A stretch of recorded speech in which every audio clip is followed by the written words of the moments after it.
Hello everyone, welcome to Elliott Wave Forecast.com YouTube channel. My name is Henry and today is Tuesday, June 15. The time is around 2 a.m. GMT. And today we're going to be looking at the chart of the Canadian dollar yen. This is a 60 minutes chart right here. We can see we ended with 3 in the intermediate degree at 91.2 approximately. Then from here we can see what looks to be a 5 waves diagonal with overlapping 1 and 4 is a diagonal, right? Ended with A right here as a 5 waves. You can see the subdivision also can be subdivided nicely in the 5 waves within the wave 3 and then within wave 3 in um, the minuet degree we can also subdivide it into another 5 waves here, right? So everything seems to be a 5 waves, and now we could be looking for an ABC correction here before finishing the P leg, and then as long as this rally fails below 91.2, we can see one more boost on the downside to finish a bigger degree zigzag A, B, C, which should be ending 4 uh, uh, down below, and then from there we can continue to go up again. But for now, as long as we stay below 91.2, we could potentially see another leg lower here. Now remember though, since based on the count here, the right side still remains on the upside, because if this is a 3, then eventually you should be expecting another high that breaks above 91.2, right? So what about the alternate gown? Well, the alternate gown here is assuming this is a correct 5 waves, which looks like.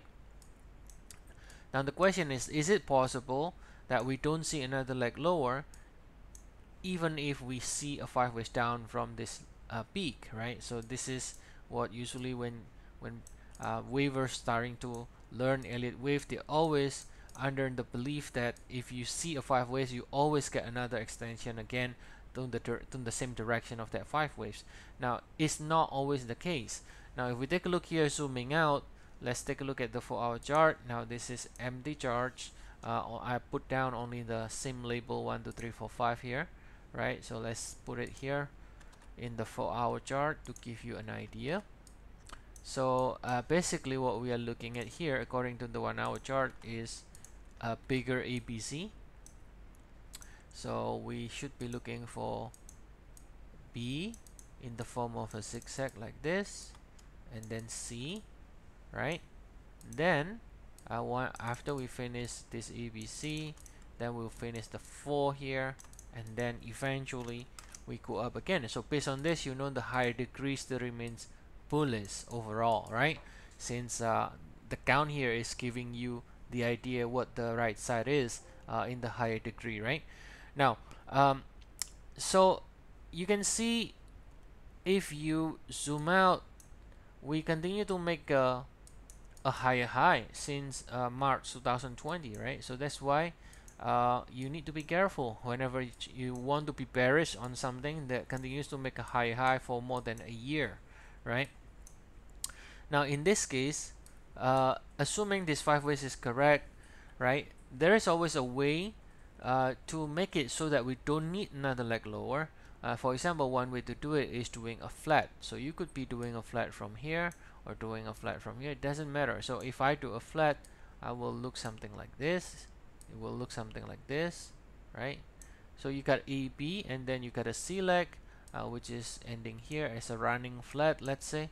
And then from here, instead of doing another leg lower, we just go straight to the upside to new high, right? So unless it is a flat, right? Unless it is a flat, and unless it is a flat, so we can, for now, we can consider that the rally to fail below 91.2 and the pair to do one more push to the downside to finish this ABC. The alternate will be a flat. If it is a flat, then we will go up directly to new high from here. Okay, so that's the update for today, and as always, if you do want to check our service, We have 14 days free trial, and the link is provided in the description of the video at the YouTube. I'll see you all again tomorrow, and have a nice day, everyone.